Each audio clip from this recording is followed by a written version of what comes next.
Good morning, good afternoon, and good evening. Our standard greeting to all of you joining us from different parts of the world. Thanks very much again for joining in this conversation with Dan Edmonton from the Global Labour Institute in UK.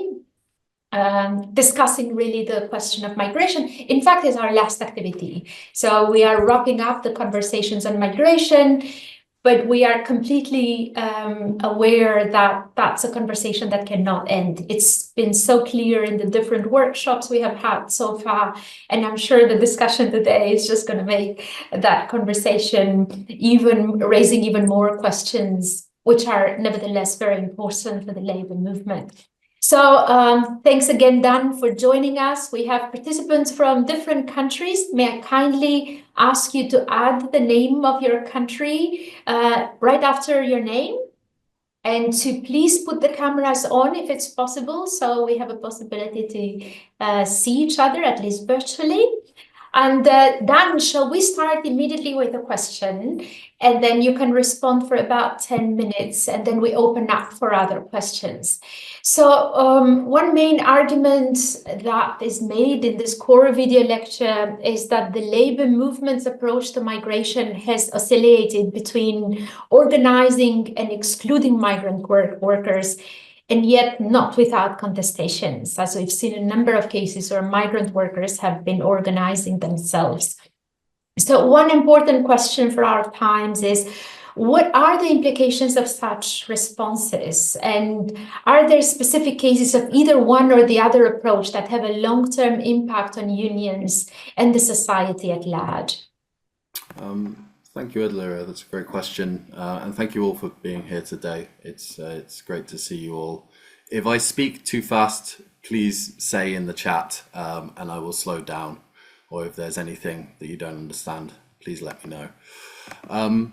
So I think there's a truth that in some situations the exclusion of migrant workers has led to economic advantages for members of native-born populations.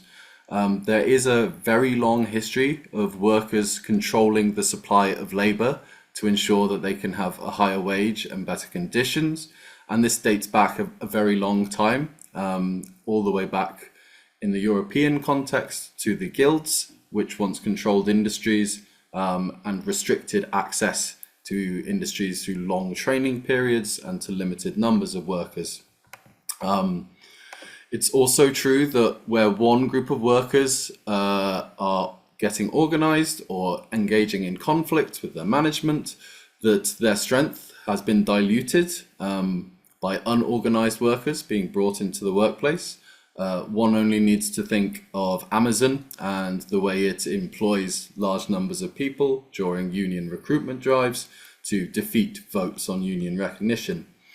However, I would argue that first, organizing to exclude migrant workers produces very damaging political results for the workers' movement and also undermines workers' industrial power in the long term. That organizing alongside foreign-born workers, while it is more difficult, can produce better long-term results. And I'd also say that too, it is wrong to hold the idea that foreign-born workers are less organized than native-born workers. To give an example from British history, so I work in Cheshire, where there used to be a very large salt industry. There is a small town called Winsford, and in Winsford there were 35 mines and pumps producing salt back in the 1800s. This led to a big plastics industry, big chemicals industry, food production, but salt was at the core of all these industries. And they were owned by lots of little businessmen. They were all separate companies. There were 35 of them. In 1868, there was a massive strike across these sites to raise wages across many employers. And in 34 out of 35, they were successful. However, one mine was owned by a guy called Herman Falk, who was a terrible human being. And he brought in unemployed German workers who lived in Liverpool, which is about 60 miles from Winsford, at a lower cost than the English workers. This helped to defeat the strike and kept the wages in his mine lower than in other mines. This led to a lot of tensions in a small town, with even knife fights breaking out between English and German workers. However, after a few years, German workers started organizing with English workers and started joining the same unions. And both groups together started demanding higher wages in the 1870s. Falk, the mine owner, did the same thing again. He brought in Hungarian workers to try and undercut the wages of the English and German workers. And once again, he was successful. However, the same thing happened again. And in 1892, there was a major strike by his now very international and very cosmopolitan workforce. In this situation, he tried to use unemployed English workers to undermine his strike and defeat the strikers. And this time he failed. The workers were very well organized, they had good community support, and whenever a train was brought in from Liverpool with strike breakers, the crowds of miners and their families would stop the train and march the people from Liverpool back again. The trade unions were able to become much more powerful in Winsford after this, and played a really important role within the salt industry from this point on. There was a formal board set up between the union representatives, with workers and management permanently negotiating conditions and wages. And I think these incidents show those points that I mentioned at the start very well. It is not inevitable that foreign workers could not be organized alongside native workers, as both Germans and Hungarians joined the English workers. Second, it is not inevitable that the foreign-born workers were less organized than the native-born workers. In 1892, it was the English who tried to break the strike. And third, when the workers did unite across these national divisions, they were able to increase their institutional power within their workplace, getting formal recognition and workplace agreements. I think that unfortunately not everyone learns these lessons or understands these differences, and that can have devastating consequences for the workers' movement. These attempts at exclusion often involve working alongside right-wing parties and do little to strengthen workers' position in the long term, and also can create a group of workers who are foreign-born who are more liable to exploitation. For example, the British TUC, our trade union confederation, our trade union coordinating body, in the late 19th century was very opposed to migration, particularly of Jewish workers who at that time were fleeing Russia, where they were seeing extreme violence and attempts at impoverishing them. About 120,000 Jewish workers settled in England between 1880 and World War I. Many faced horrific working conditions in small sweatshops, producing clothes in hot, cramped and dangerous conditions. The TUC, the English Trade Union body, campaigned for a law to keep them out. They passed a motion at their conference in 1892 where they said they would support candidates in politics who were running for elections only if they backed their anti-migrant policies. In 1905, their candidates and those of the Conservative Party, our right-wing party, worked together to bring the first migration bill in England, the Aliens Act, it was called. And this bill, this bill gave the government the right to turn certain migrants away. However, it wasn't considered enough.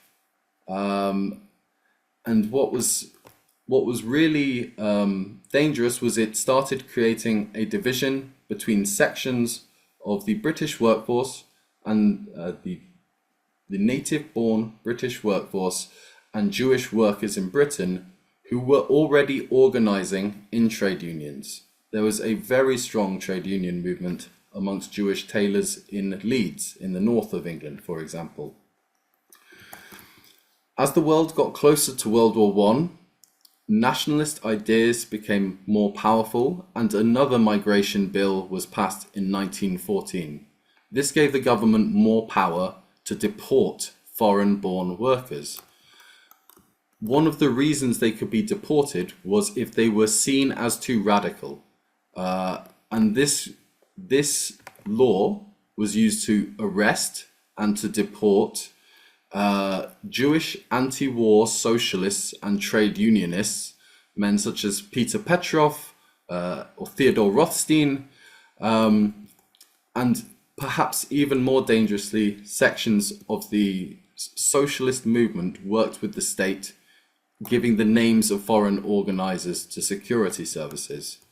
So these anti-migration laws were used to actively weaken the socialist movement at a very difficult and important moment in political history. And the end of the war was not the end of restrictions. In 1919, a third law was passed, and this law banned migrant workers from joining trade unions for 2 years after they had arrived in the country. Again, this weakened the power of the movement by denying numbers of workers the ability to organize who could have propelled the movement further. What's more, it shows that anti-migration laws, when demanded, often don't reduce the number of migrants, they reduce migrants' ability to organize and their space to organize. I appreciate I have been talking probably for about 10 minutes now, and a lot of it is about Britain. So it would be very interesting to hear other people's ideas, examples, thoughts, and experiences. Thank you. Thanks very much, Dan. Really, thanks a lot for that. Yes, so it's open for question, comments. Just a reminder, this is also the last workshop for the migration chapter. So for us, it's also a moment to reflect on all the different cases that we have been discussing under this chapter. So open, who would like to perhaps make a first question or comment? Okay, so Wisdom, why don't you go first, and I'm going to take the question from Comrade Isis. Go ahead. And Ayode, we come after to you. I didn't hear you. Should I go first or assist? Okay, thank you very much. I don't know whether I would call it a question or maybe just to add on what is just explained. I like the way his video or the video has been flowing, and my addition to that is that I'm just trying to think loudly out of the box. Could it be the reasons why capitalists? I witnessed this in South Africa when I was there. Could it be the reason why they would shun the locals and employ the migrant workers, or because they want to take advantage of them not being organized in terms of having a trade union in place? I'm just trying to think it loud. Back home here in Zambia, I think this has contributed to the weakening of the unions. You would find that, these people who are migrating from other countries, they would come and accept every job that comes their way. Yet the locals are being, neglected. They cannot be offered that job because they are demanding for higher, conditions of service as compared to migrant workers. Could that be the reason, capitalists are taking advantage of, or it's just one way of getting back to what happened then in history? I'm just trying to think it loud, Daniel. Thank you. Daniel, why don't you go ahead with this one and then we take the next questions? Sure. Yes, I think it is the case where a group of workers are unorganized, more likely to be impoverished. They are more likely to accept worse jobs on worse conditions. This can happen with a lot of different sections of workers, especially if they have been excluded from the formal economy or from well-paid jobs or the entire formal employment structure. So, for example, during the general strike in Britain in 1926, all those years ago, some of the groups who were brought in to break the strike were students and young people who were not organized, who were not part of the workers' movement. It is often the case that people from different sections of the movement who have been denied, who have been marginalized, are more likely to be put into these bad conditions and bad workplaces. In Britain, we see, for example, many people from other countries who are employed through Deliveroo and through Just Eat and Uber Eats, the gig economy, all these kind of informal transport workers and couriers. However, there are serious and sustained efforts to organize them, which are proving to be valuable. And I would say it is not impossible. It is never impossible to organize with them and support their organizing. There are already many informal networks of workers from who have migrated to another place, and it is really important to reach out to them, and it is really important to support the organizing efforts of that community. Thanks a lot, Dan. And Wisdom, you can come back if you have something to follow up on that one. We have a question from a comrade from Peru, which is about the US politics, of course, for obvious reasons also. Do you believe that Donald Trump has manipulated sentiments against migrants by attributing them to being the cause of old and complex problems? I think a point that you are making early on also in the video lecture. But connected to that, I think one of the discussions we have had has been also this inability of the labor movement to articulate the class project, if you like, by focusing just on certain segments of the working class. So if you can connect the two of these ones, on what conditions can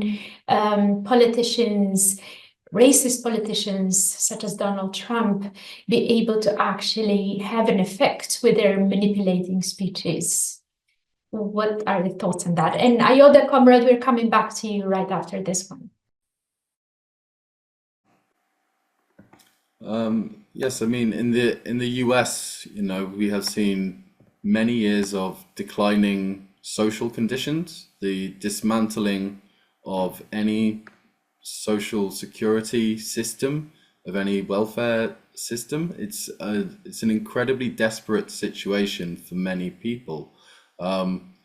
If you combine that with the rolling back of the ability of the labor movement, and the ability of the labor movement to be able to have a political voice, people will often look to other sources to externalize. They will look to blame someone. They will look for something which they can say, look, there is the source of why we are in decline. And this is the real risk I feel if unions do not see their role as political. If the workers' movement doesn't try to offer an alternative explanation to why we have seen, 45 years of neoliberal attacks on people's living conditions. So I think, yes, the worsened living conditions of a lot of people, the rolling back of the labor movement's ability to speak to entire communities, I think these leave a space where it is easy for people like Donald Trump or what's his name, Tucker Carlson, to capitalize on alienation and impoverishment. And I think they have done that, sadly, very successfully. Thank you. Ayodele, do you want to go ahead? Yeah, thank you so much for this opportunity to contribute and ask questions. I will start with the Amazon workers that organize in US. I think that's one of the breakthrough. And most of the people organize themselves from immigrants.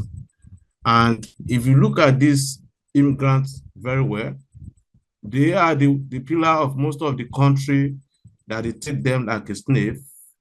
And at the end of the day, they use them to achieve. Even so, some of the rich people and industry like US and UK, they use because of low payments from all these immigrants to increase their wealth.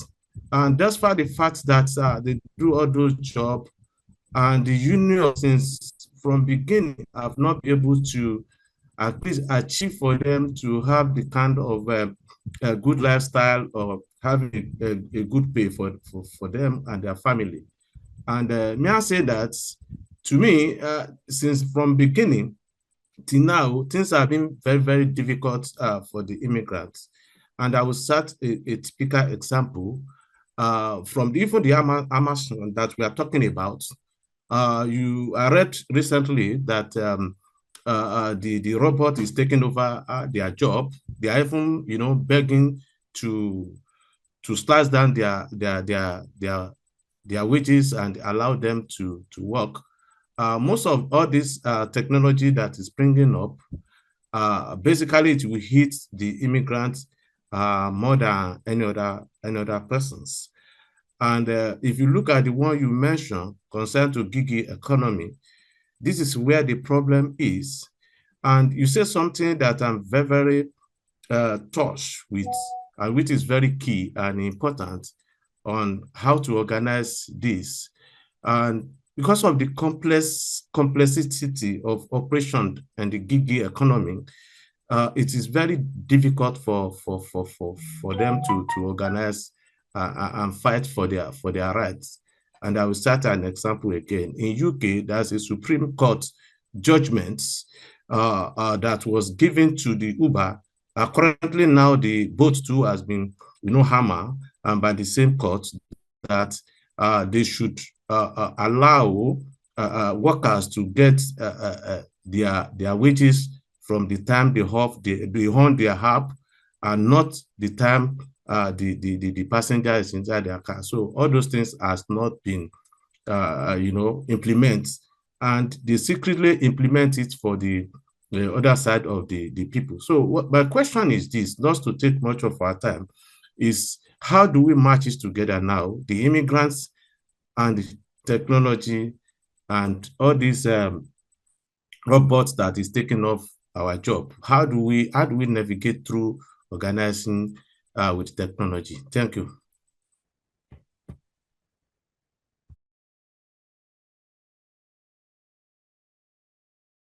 Dan, would you want to go ahead? Give any thoughts? But of course, other people are also invited to contribute. I think these are the big questions that we're just discussing. I don't think there is a precise response to that, but go ahead. Yeah, I don't think I'd be the best placed person to give advice on how to navigate the shifting technological demands and impacts on the workplace alongside the what do we call it? The exploitation of migrant workers. So I'd be really interested to hear from other activists and organizers in this call what their experiences have been in relation particularly to the gig economy. Yeah, thanks for that. We while you were thinking about contribution and so on, we take first Jokonaya. But just to reiterate that technology has always been seen with suspicion from Labour. So let us not see the challenges of today as exceptional compared to earlier generations of the Labour movement. It's really a question of also bringing the learnings from those early generations, how they dealt with. But Jokonaya, you go ahead first. Okay, thank you, Daniel, for the presentation. My concern is we seem not to do well in terms of riding on these organizing strategies, especially as migrant workers. I'm not sure. Probably Daniel, you could also assist us. Is it that we are trying to organize migrant workers as a standalone trade union, or we could have a migrant desk within the traditional trade union, so that at least there's collaboration, or also there's that support from domestic trade unions given to the migrant workers. Why am I saying so? You could see that we have a lot of migrant workers either in the developed countries, but in terms of them being organized into a viable trade union, I think that is where we are missing it. Should we continue organizing them as part of the domestic trade unions, or else they should have their own trade union, so that at least we see value of the value of being a member of trade union. That is where my concern is. Because with all this technology and all these new forms of organizing, I think we should have been doing better than what we are doing in terms of cooperating or in terms of collaboration within the migrant workers and the domestic trade unions. Thank you.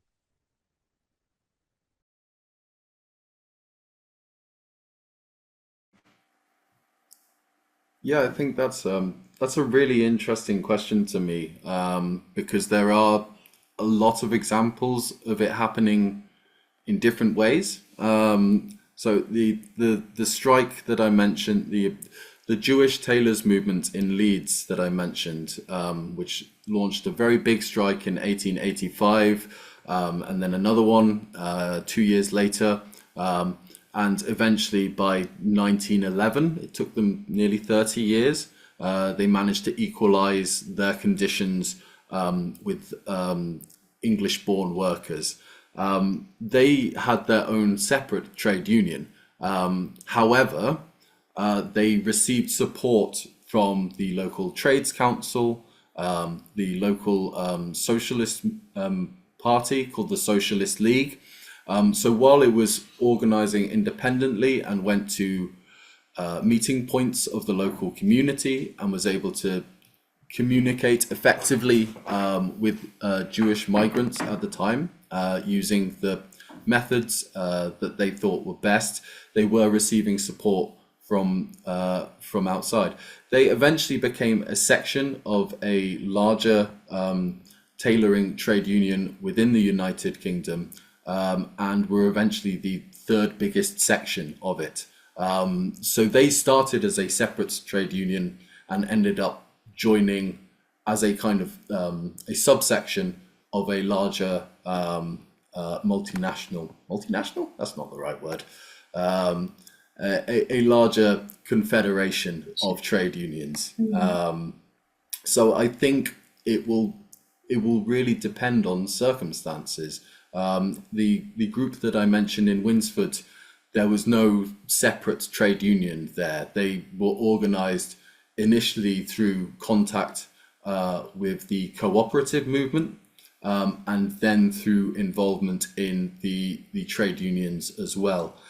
So I don't think there's one answer there. I think it will really depend on circumstances, and sometimes it's worth experimenting to look along the way. I think in one of the other video lectures, the example of the Grunwick dispute was raised. If people saw those, which was a very famous strike by led by South Asian women in the UK. In the 10 years before Grunwick, there were many other strikes and movements within the South Asian community, particularly in the industrial middle of England. Many of these strikes did not have support from trade unions. They relied on community associations, religious organizations, to sustain the people who were on strike. People used their own community infrastructure to be able to sustain industrial conflict. And I think it was the pressure created by that which ultimately compelled the British trade unions. It wasn't automatic. There was a lot of people making a very hard case for the reasons why they should be supporting the organizing of these migrant workers. But in those situations, again, migrants organized outside of the trade union structures to be able to improve their conditions and positions. So I think there are going to be many situations where people will use their own organizations, and it is worth supporting those, but creating a pathway into the larger movement. There's no one way to do it, though. Thanks for that. Femi, go ahead, please. Thank you so much.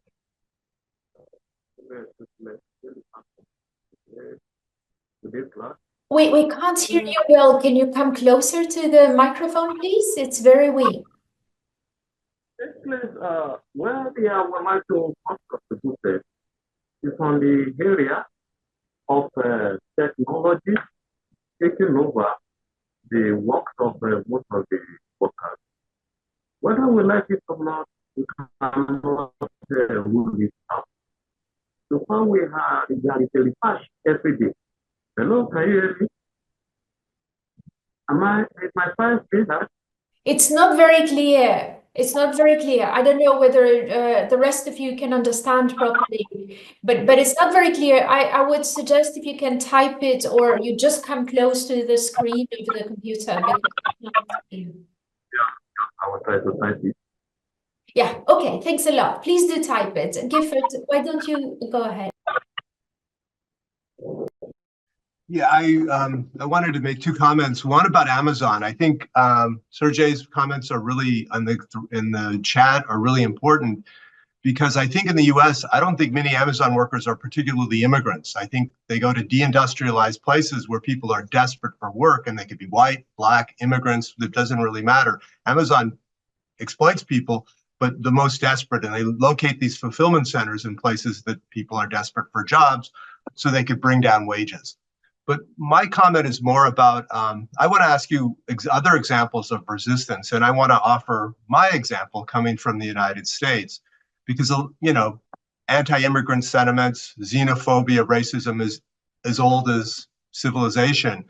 In the United States, it's a long, continuous thread that predates Donald Trump. And immigration reform is something in the US that has never been rationalized. It's just kind of like an open problem, and hence Trump is able to exploit it. But in 2005, some early proto-Trump type people tried to pass a law in the US that would have made people who were undocumented violation of a felony. It was called the Sensenbrenner Act, and it was against mostly people from Latin America. And people started to self-organize. And they had a huge, what I would call a general strike on May Day 2006. And I would say, maybe I'm an optimist, from 5 to 8 million almost entirely unorganized workers who spoke Spanish and communicated through Spanish language radio and things like that were able to push back and actually make them stop that law. And I just wanted to ask Daniel if you know other examples, because I think the working class, so I want to just bring another anecdote. I was in those marches and I met people. I met a woman from Bolivia and I said, "Why are you doing this action on May Day?" And she said, "Well, my country celebrates May Day. In the United States, don't you guys celebrate the martyrs from Haymarket in Chicago back in the 19th century?" And I said, "The US, we don't. But people in Latin America know the radical traditions." So I think sometimes immigrants bring with them radical traditions from their home countries. And I wanted to ask Daniel if you have any other examples of that, of, migrants aren't just weak, impoverished people who are hopeless. Sometimes they're making a better life and they're bringing radical traditions from their home country. So any comments you could make about that? Thank you.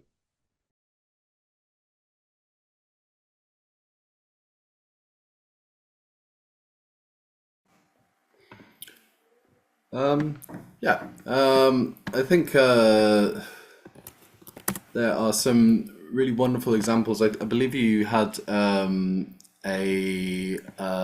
video lecture on the role of the FOA. Is it the FOA in Argentina? Which was an explicitly anarchist syndicalist trade union, which was set up in the late 1800s.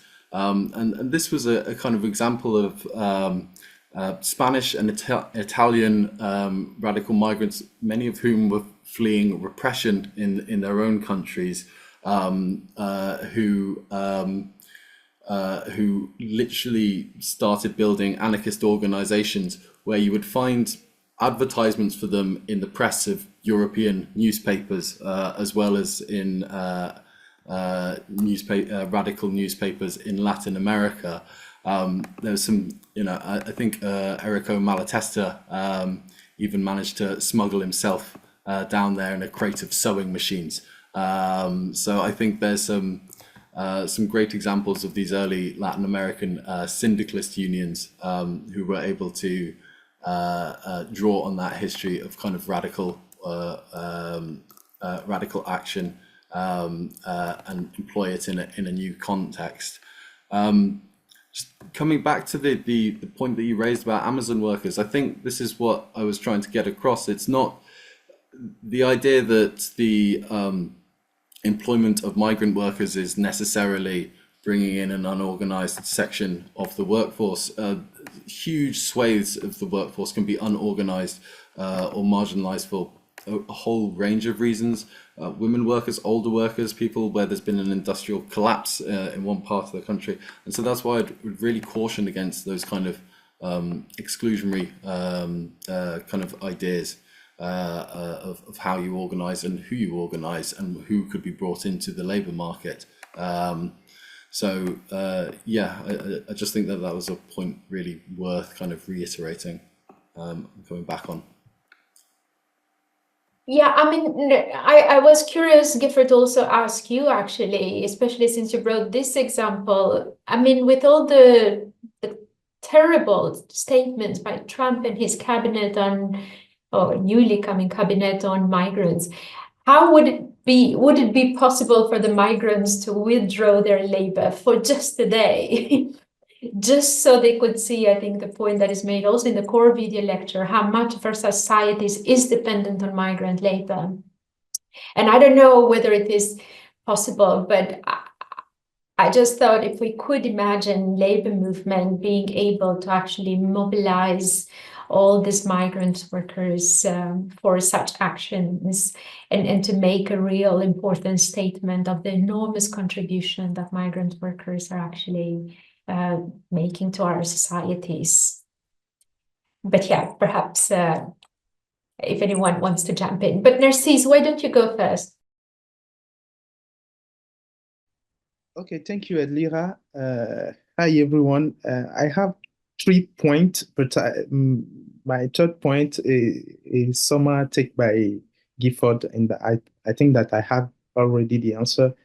And you also talk about the situation, and we labor unions in United States have to organize quickly to make strong action against this situation, whether it will be very worse for our brother who in this situation in United States. Okay, for me, I want to address the narrative built around the uh, the migration look at intercontinental perspective. I don't know. It's look like in Europe and yes, particularly in Europe, the narrative is built around the migration often overlook the fact of I don't know, Arab and African over overflowing in Europe, I would say. I don't, yes. So I think that this narrative is not just. And for example, migration between region in Africa is extremely high. We are accounting for over 90% of migration in the continent. And me, I want to ask why this reality is often overlooked by public opinion. Why there is no people talking about migration in, I would say, domestic migration for each continent. I take the example of Africa. So we see that in Benin, my home country, we have a lot of migration from the other country around us and far from us, who are attempting to go to reach the market of Nigeria, who is our biggest country economically in Africa. So why there's no focus on this kind of migration, but the focus is just about Arab people who are coming into Europe, African people who are coming to Europe. How, as a union, we work to change this narrative to show that it's not only African moving in other countries. So it's my first point. The second one is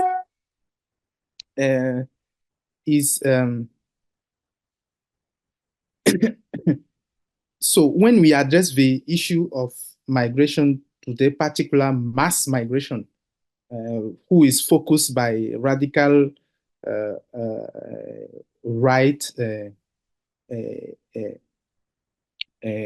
political organization, I believe that trade unions must play a crucial advocacy role in highlighting the root causes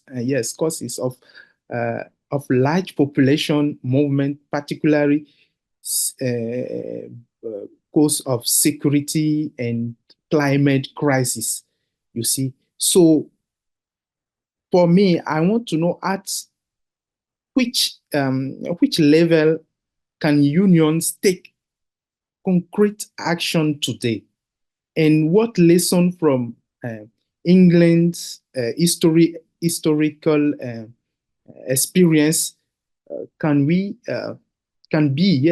applied to strengthen the efforts. So that is all I want to know about. Thank you for your attention.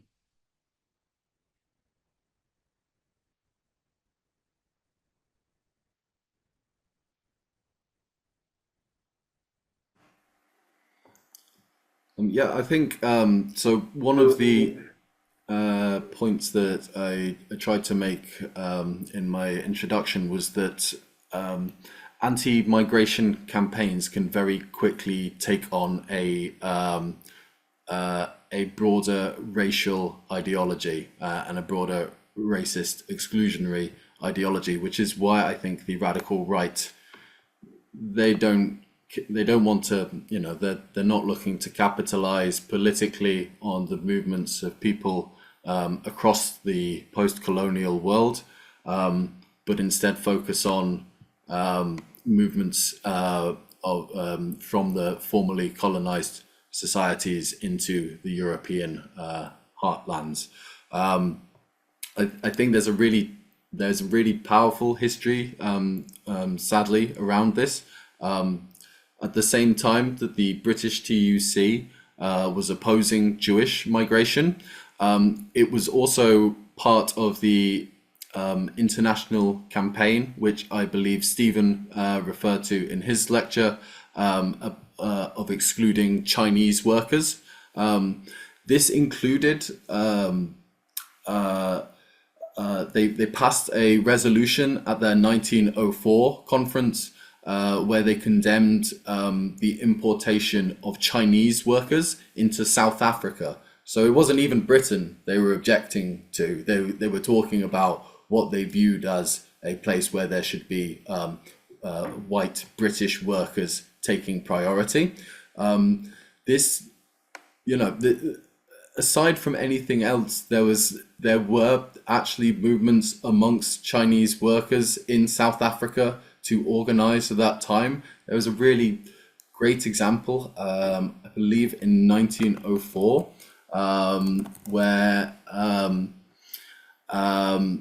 1905, sorry, in Randfontein, where Chinese workers were basically being asked to drill more deeply into rock with no extra compensation. Some of them tried to refuse work and they were sentenced to hard labor. Some of them tried to run away, and then laws were passed which forbade them from leaving mine owners' land. So they did a work to rule protest where they followed their original employment contracts exactly to the letter and dug no deeper than 12 inches into the rock. This led to a big conflict where the police were called out. There were arrests made. However, the fact that it was so well organized and so consistent across this workforce meant that the company were forced to make concessions and not try and get them drilling deeper into the rock than their contracts had had kind of stated. But that anti-Chinese exclusion from the British TUC in the case of another country, I think is really telling, as well as migrants being kind of able to bring radical and progressive working pro-worker ideas across the world. There have also been examples of white colonists, for example, taking ideas of racial exclusion around the world within them. There is an author called Jonathan Hislop who has written about a phenomenon called white laborism, which is really worth reading into the history of these movements. And that I think goes some way towards explaining how initial concerns about the deorganizing or undercutting of the workforce can then be translated into these racist campaigns, which focus on purely on the movement of non-white workers into Europe or into North America. Yeah, I'm sorry, I can't quite remember what the second question was now. I think you responded to both. Yeah. But Ayode, I see you're back with a question. I don't know then whether you could read, but there's so many comments and the exchanges in the chat box. Very, very interesting. Thanks very much, everyone, for contributing with that. But we can get Ayode, if because we just have about 10 minutes. Iota, do you want to? Yes, and it's Please very go important. straight to the question because we Yes, know others. yes. I just want to go straight to the point. My brother asked a question concerned to what the union needs to do to help the immigrants. I think we need to hold our government accountable in every country, and every union of each country must understand that if the country is okay, people will not necessarily migrate from one place to another. And thank God now that you can work in Nigeria for American companies like that, vice versa. So it's a responsibility of each union, of national union of each country now to stood up and stand to demand for justice from their government so that the policy that will help us to navigate through solidarity will be able to implement it. To the US Trump pronouncements, I think this is where the solidarity will come. If the American Federation of the Union declares strike, it should be totally the world strike, so that all immigrants in UK and every part of the world support that kind of strike and they bring it down all over the world. That one will help us. Thank you. Yeah, I totally agree. We should be calling for all over the world strike in support of migrant workers. Perhaps we can initiate that. There are a couple of interesting questions in the chat, Dan. One is about how important is class when it comes to migration, particularly when you see that there is a kind of a different level of discrimination, whether you are a professional worker or another sort of worker. And the other one from Wisdom, do you see the situation today different from the way labor was organized on migrant workers in England than the way they are organized today? So if you could perhaps try and speak to those questions. Yeah, in response to that first question, I would say, so the example I brought up from Winsford, the small salt mining town in Cheshire, Herman Eugene Falk, the guy who tried to use first German and then Hungarian workers to break the workforce, he was German. He moved over here with no problems. He bought a very nice large country house. No one campaigned against his exclusion from the country. He was able, because of his position, to be relatively secure, even while creating conditions that increased tensions between German and English workers out in the Cheshire salt fields. I think we see a similar thing where, I'm thinking today in the UK, the lack of investment in skills, in training, sometimes leads employers to try and take a shortcut of attracting other sections of workers to the country to fill in kind of skills gaps rather than, taking the time to properly invest in education. That might actually mean treating education as something which is socially beneficial and useful rather than a commodity to be sold to a growing international middle class. So I think there's very different approaches taken there, partly as a cost-cutting exercise in terms of social spending, and I think that's the reason why you kind of get the development of points-based systems and things like that. Do we see a different situation today from the way that labour was organised in migrant workers in England and the way they're currently organised? Yes, I mean, the axis of who is considered to be a migrant worker has changed. However, there are still similar principles. There was an example a few years ago. I'm from a town called Leicester. There were sweatshops discovered in Leicester where migrant workers were being crammed into small buildings and paid less than £1 a day to produce clothing, which was part of a subcontracted scheme which would go to large fast fashion companies. So you can still see a legacy of the sweatshops of the late 19th century still occurring today. So I would emphasize that there are still similarities of principle, in the way that migrant workers are often treated and often used, and often atomized away from the larger body of the working class. I would, just picking up on that point, which was brought up of, how do we support organization? Worker organization is always happening, and it's a matter, it may not be a formal trade union, it may be something as simple as a group of people who get together and cook or provide childcare for each other or celebrate holidays together.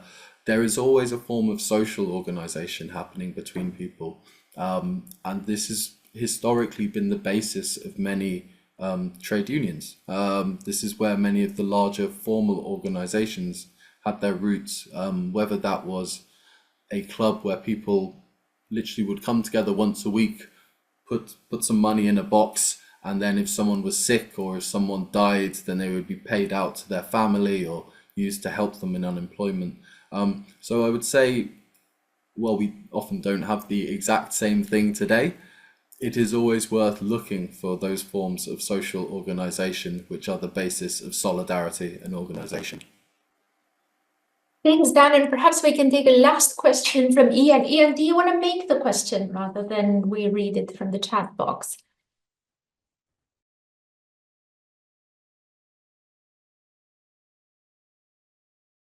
Ian, do you want to make the question directly? The question that you put in the chat box, can you hear us? Okay, so perhaps he can't talk. So I will read the question. Connection issues. Yes, I always like to look internally. Do you think that the reason why we are in this situation is due to the fact that the ITUC doesn't have a winning strategy to address globalization and labor? Wow, we end on the biggest question of them all. I don't think there's time left to go fully into this, but I would say perhaps the strategy of pursuing and arguing for social partnership, maybe in the era of neoliberalism, of globalization, in the age of rising authoritarianism and dictatorship, perhaps asking people to sit nicely around the table is a little bit of a dead-end strategy. So I would say yes, I think this needs to be led at an international level. It's impossible to address this purely on a national by national basis. I don't think any one national union has the ultimate power to overturn this situation. So I would really encourage people to be part of, it's great that so many of you are involved in the Global Labour University, and it sounds like you have a lot of contact with organizations like the Global Union Federations and the ITUC, and I would really encourage more active participation in those sorts of organizations, in those international, in those cross-border organizations. They're too often left as the preserve of just a small number of people, and without a big culture and political change around that, I think we're going to keep searching for answers and not finding any. Thanks a lot, Dan. We are really approaching the end. I see there have been different threads of conversations in the chat, a lot related to the question of technology.